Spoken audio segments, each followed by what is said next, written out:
The Count of Monte Cristo. Chapter 113. The Past. The Count departed with a sad heart from the house in which he had left Mercedes, probably never to behold her again. Since the death of little Edward a great change had taken place in Monte Cristo. Having reached the summit of his vengeance by a long and tortuous path, he saw an abyss of doubt yawning before him. More than this, the conversation which had just taken place between Mercedes and himself had awakened so many recollections in his heart that he felt it necessary to combat with them. A man of the Count's temperament could not long indulge in that melancholy which can exist in common minds, but which destroys superior ones. He thought he must have made an error in his calculations if he now found cause to blame himself. "I cannot have deceived myself," he said. "I must look upon the past in a false light. What?" he continued. "Can I have been following a false path? Can the end which I proposed be a mistaken end? Can 1 hour have sufficed to prove to an architect that the work upon which he founded all his hopes was an impossible, if not a sacrilegious, undertaking? I cannot reconcile myself to this idea. It would madden me. The reason why I am now dissatisfied is that I have not a clear appreciation of the past. The past, like the country through which we walk, becomes indistinct as we advance. My position is like that of a person wounded in a dream. He feels the wound, though he cannot recollect when he received it. Come, then, thou regenerate man, thou extravagant prodigal, thou awakened sleeper, thou all-powerful visionary, thou invincible millionaire. Once again review thy past life of starvation and wretchedness. Revisit the scenes where fate and misfortune conducted, and where despair received thee. Too many diamonds, too much gold and splendor, are now reflected by the mirror in which Monte Cristo seeks to behold Dantes. Hide thy diamonds, bury thy gold, shroud thy splendor. Exchange riches for poverty, liberty for a prison, a living body for a corpse. As he thus reasoned, Monte Cristo walked down the Rue de la Caisserie. It was the same through which, 24 years ago, he had been conducted by a silent and nocturnal guard. The houses, today so smiling and animated, were on that night dark, mute, and closed. "And yet they were the same," murmured Monte Cristo. "Only now it is broad daylight instead of night. It is the sun which brightens the place, and makes it appear so cheerful." He proceeded towards the quay by the Rue Saint-Laurent, and advanced to the consigne. It was the point where he had embarked. A pleasure boat with striped awning was going by. Monte Cristo called the owner, who immediately rode up to him with the eagerness of a boatman hoping for a good fare. The weather was magnificent, and the excursion a treat. The sun, red and flaming, was sinking into the embrace of the welcoming ocean. The sea, smooth as crystal, was now and then disturbed by the leaping of fish, which were pursued by some unseen enemy and sought for safety in another element. While on the extreme verge of the horizon might be seen the fishermen's boats, white and graceful as the seagull, or the merchant vessels bound for Corsica or Spain. But notwithstanding the serene sky, the gracefully formed boats, and the golden light in which the whole scene was bathed, the Count of Monte Cristo, wrapped in his cloak, could think only of this terrible voyage, the details of which were one by one recalled to his memory. The solitary light burning at the Catalans, that first sight of the Château d'If, which told him whither they were leading him, the struggle with the gendarmes when he wished to throw himself overboard, his despair when he found himself vanquished, and the sensation when the muzzle of the carbine touched his forehead. All these were brought before him in vivid and frightful reality. Like the streams which the heat of the summer has dried up, and which after the autumnal storms gradually begin oozing drop by drop, so did the Count feel his heart gradually fill with the bitterness which formerly nearly overwhelmed Edmond Dantes. Clear sky, swift flitting boats, and brilliant sunshine disappeared. The heavens were hung with black, and the gigantic structure of the Château d'If seemed like the phantom of a mortal enemy. As they reached the shore, the Count instinctively shrunk to the extreme end of the boat, and the owner was obliged to call out, in his sweetest tone of voice, "Sir, we are at the landing." Monte Cristo remembered that on that very spot, on the same rock, he had been violently dragged by the guards, who forced him to ascend the slope at the points of their bayonets. The journey had seemed very long to Dantes, but Monte Cristo found it equally short. Each stroke of the oar seemed to awaken a new throng of ideas, which sprang up with the flying spray of the sea. There had been no prisoners confined in the Château d'If since the Revolution of July. It was only inhabited by a guard, kept there for the prevention of smuggling. A concierge waited at the door to exhibit to visitors this monument of curiosity, once a scene of terror. The Count inquired whether any of the ancient jailers were still there, but they had all been pensioned, or had passed on to some other employment. The concierge who attended him had only been there since 1830. He visited his own dungeon. He again beheld the dull light vainly endeavoring to penetrate the narrow opening. His eyes rested upon the spot where had stood his bed, since then removed, and behind the bed the new stones indicated where the breach made by the Abbé Faria had been. Monte Cristo felt his limbs tremble. He seated himself upon a log of wood. "Are there any stories connected with this prison besides the one relating to the poisoning of Mirabeau?" asked the Count. "Are there any traditions respecting these dismal abodes, in which it is difficult to believe men can ever have imprisoned their fellow creatures?" "Yes, sir. Indeed, the jailer Antoine told me one connected with this very dungeon." Monte Cristo shuddered. Antoine had been his jailer. He had almost forgotten his name and face, but at the mention of the name he recalled his person as he used to see it, the face encircled by a beard, wearing the brown jacket, the bunch of keys, the jingling of which he still seemed to hear. The Count turned around, and fancied he saw him in the corridor, rendered still darker by the torch carried by the concierge. "Would you like to hear the story, sir?" "Yes, relate it," said Monte Cristo, pressing his hand to his heart to still its violent beatings. He felt afraid of hearing his own history. "This dungeon," said the concierge, "was, it appears, some time ago occupied by a very dangerous prisoner, the more so since he was full of industry. Another person was confined in the chateau at the same time, but he was not wicked. He was only a poor mad priest." "Ah, indeed! Mad," repeated Monte Cristo. "And what was his mania?" "He offered millions to anyone who would set him at liberty." Monte Cristo raised his eyes, but he could not see the heavens. There was a stone veil between him and the firmament. He thought that there had been no less thick a veil before the eyes of those to whom Faria offered the treasures. "Could the prisoners see each other?" he asked. "Oh, no, sir, it was expressly forbidden, but they eluded the vigilance of the guards, and made a passage from one dungeon to the other." "And which of them made this passage?" "Oh, it must have been the young man, certainly, for he was strong and industrious, while the abbé was aged and weak.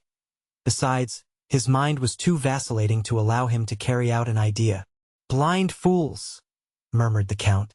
"However, be that as it may, the young man made a tunnel, how or by what means no one knows. But he made it, and there is the evidence yet remaining of his work. Do you see it?" And the man held the torch to the wall. "Ah, yes, I see," said the Count, in a voice hoarse from emotion. The result was that the two men communicated with one another. How long they did so, nobody knows. One day the old man fell ill and died. Now guess what the young one did. "Tell me." "He carried off the corpse, which he placed in his own bed with its face to the wall. Then he entered the empty dungeon, closed the entrance, and slipped into the sack which had contained the dead body. Did you ever hear of such an idea?" Monte Cristo closed his eyes, and seemed again to experience all the sensations he had felt when the coarse canvas, yet moist with the cold dews of death, had touched his face. The jailer continued. Now this was his project. He fancied that they buried the dead at the Château d'If, and imagining they would not expend much labor on the grave of a prisoner, he calculated on raising the earth with his shoulders, but unfortunately their arrangements at the château frustrated his projects. They never buried the dead. They merely attached a heavy cannonball to the feet, and then threw them into the sea. This is what was done. The young man was thrown from the top of the rock. The corpse was found on the bed next day, and the whole truth was guessed, for the men who performed the office then mentioned what they had not dared to speak of before, that at the moment the corpse was thrown into the deep, they heard a shriek which was almost immediately stifled by the water in which it disappeared.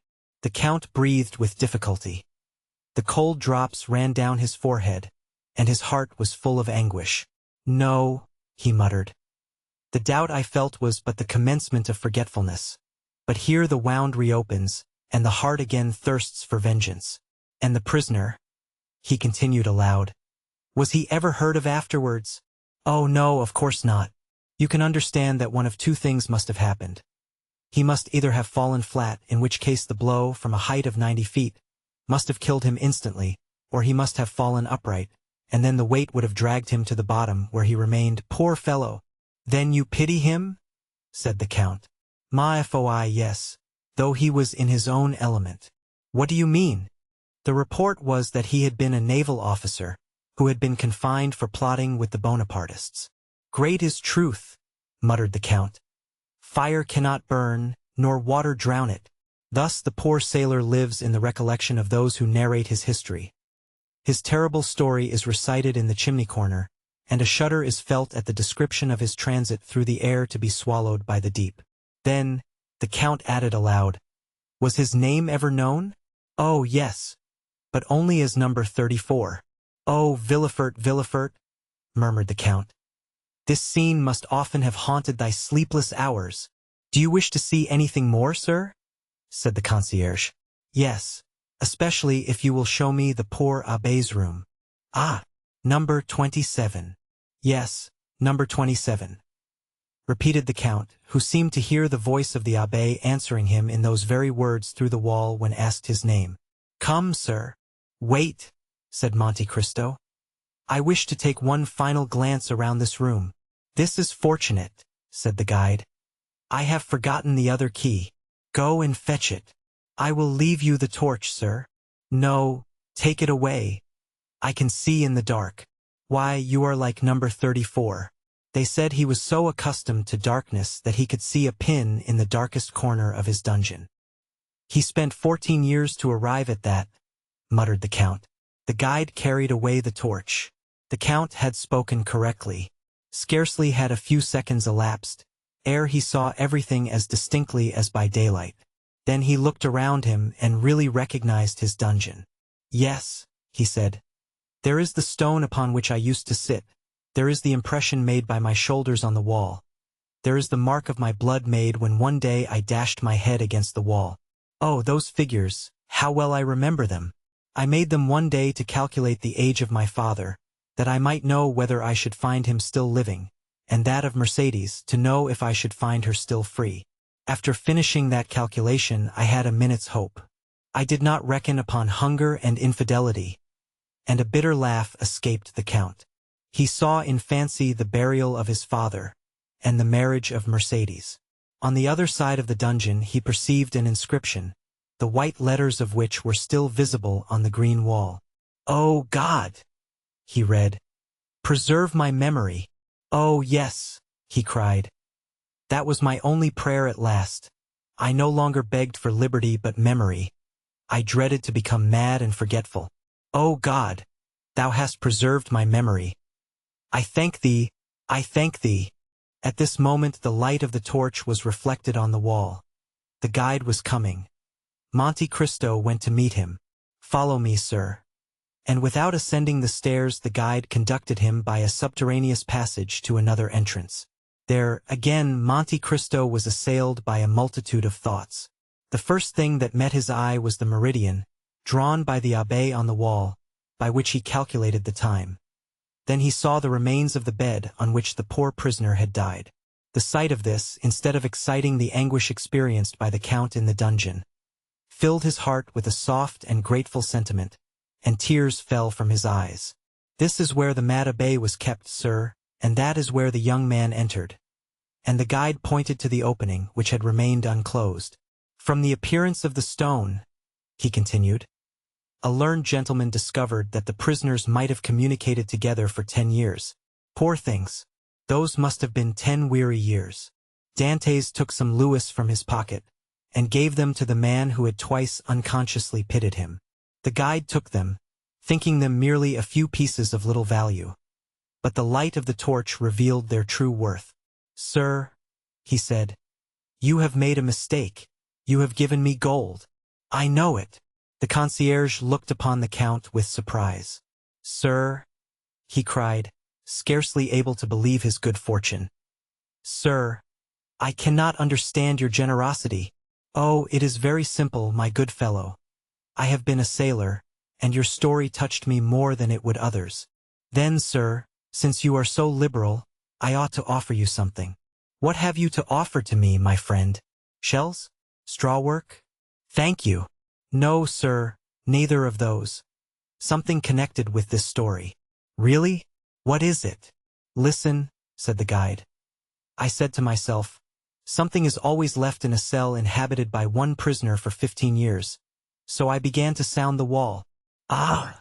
Cried Monte Cristo, remembering the abbé's 2 hiding places. After some search, I found that the floor gave a hollow sound near the head of the bed, and at the hearth. Yes, said the Count. Yes, I raised the stones and found a rope ladder and some tools? How do you know that? Asked the guide in astonishment. I do not know. I only guess it because that sort of thing is generally found in prisoners' cells. Yes, sir, a rope ladder and tools. And have you them yet? No, sir. I sold them to visitors who considered them great curiosities. But I have still something left. What is it? Asked the Count impatiently. A sort of book, written upon strips of cloth. Go and fetch it, my good fellow, and if it be what I hope, you will do well. I will run for it, sir. And the guide went out. Then the Count knelt down by the side of the bed, which death had converted into an altar. "O second Father," he exclaimed, "thou who hast given me liberty, knowledge, riches, thou who, like beings of a superior order to ourselves, couldst understand the science of good and evil. If in the depths of the tomb there still remains something within us which can respond to the voice of those who are left on earth, if after death the soul ever revisit the places where we have lived and suffered, then, noble heart, sublime soul, then I conjure thee by the paternal love thou didst bear me, by the filial obedience I vowed to thee, grant me some sign, some revelation, remove from me the remains of doubt, which, if it change not to conviction, must become remorse." The Count bowed his head and clasped his hands together. "Here, sir," said a voice behind him. Monte Cristo shuddered and arose. The concierge held out the strips of cloth upon which the Abbé Faria had spread the riches of his mind. The manuscript was the great work by the Abbé Faria upon the kingdoms of Italy.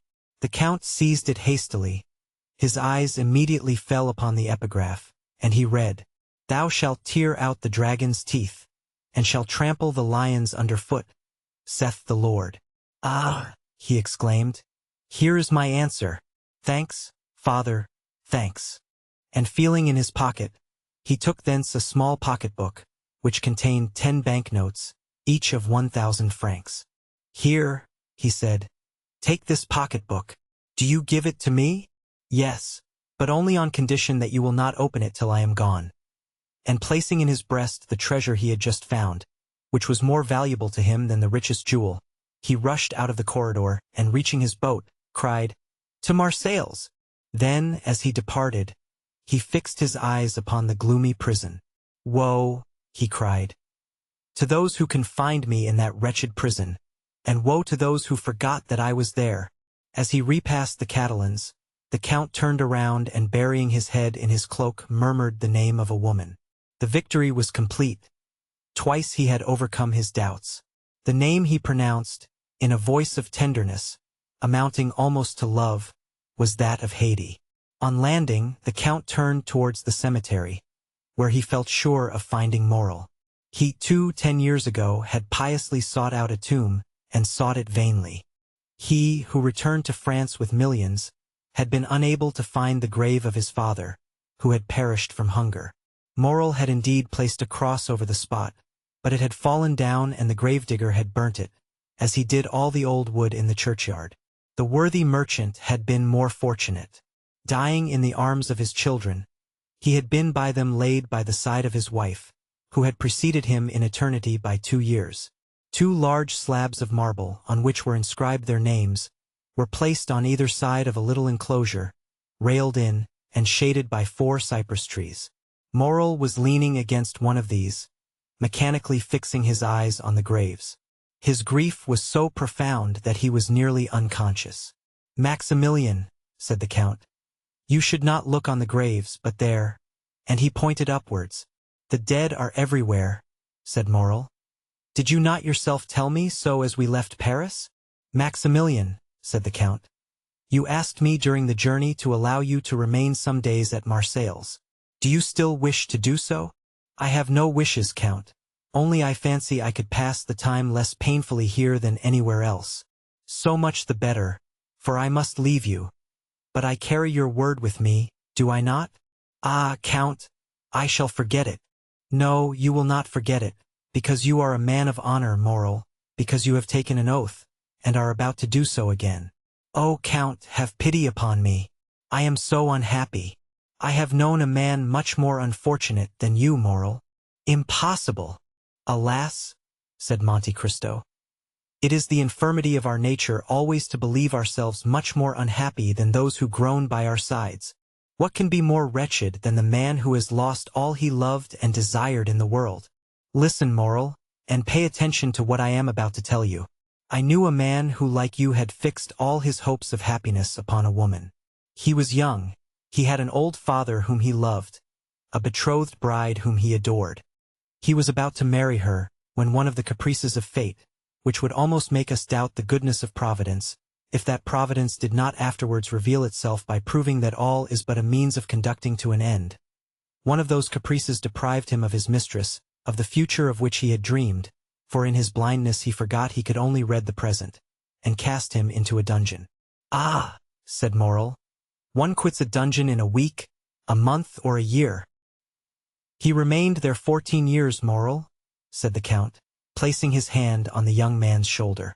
Maximilian shuddered. 14 years, he muttered. 14 years, repeated the Count. During that time he had many moments of despair. He also, Moral, like you, considered himself the unhappiest of men. "Well?" asked Moral. "Well, at the height of his despair God assisted him through human means. At first, perhaps, he did not recognize the infinite mercy of the Lord, but at last he took patience and waited. One day he miraculously left the prison, transformed, rich, powerful. His first cry was for his father, but that father was dead." "My father, too, is dead," said Moral. "Yes, but your father died in your arms, happy, respected, rich, and full of years. His father died poor, despairing, almost doubtful of Providence. And when his son sought his grave 10 years afterwards, his tomb had disappeared, and no one could say, 'There sleeps the father you so well loved.'" "Oh!" exclaimed Moral. "He was, then, a more unhappy son than you, Moral, for he could not even find his father's grave. But then he had the woman he loved still remaining? You are deceived, Moral, that woman. She was dead. Worse than that, she was faithless, and had married one of the persecutors of her betrothed. You see, then, Moral, that he was a more unhappy lover than you. And has he found consolation? He has at least found peace. And does he ever expect to be happy? He hopes so, Maximilian. The young man's head fell on his breast. "You have my promise," he said, after a minute's pause, extending his hand to Monte Cristo. "Only remember, on the 5th of October, Moral, I shall expect you at the island of Monte Cristo. On the 4th a yacht will wait for you in the port of Bastia. It will be called the Eurus. You will give your name to the captain, who will bring you to me. It is understood, is it not? But, Count, do you remember that the 5th of October?" "Child," replied the Count, "not to know the value of a man's word. I have told you 20 times that if you wish to die on that day, I will assist you. Moral, farewell. Do you leave me?" "Yes. I have business in Italy. I leave you alone in your struggle with misfortune, alone with that strong-winged eagle which God sends to bear aloft the elect to his feet. The story of Ganymede, Maximilian, is not a fable, but an allegory. When do you leave?" "Immediately. The steamer waits, and in an hour I shall be far from you. Will you accompany me to the harbor, Maximilian?" "I am entirely yours, Count." Moral accompanied the Count to the harbor. The white steam was ascending like a plume of feathers from the black chimney. The steamer soon disappeared, and in an hour afterwards, as the Count had said, was scarcely distinguishable in the horizon amidst the fogs of the night.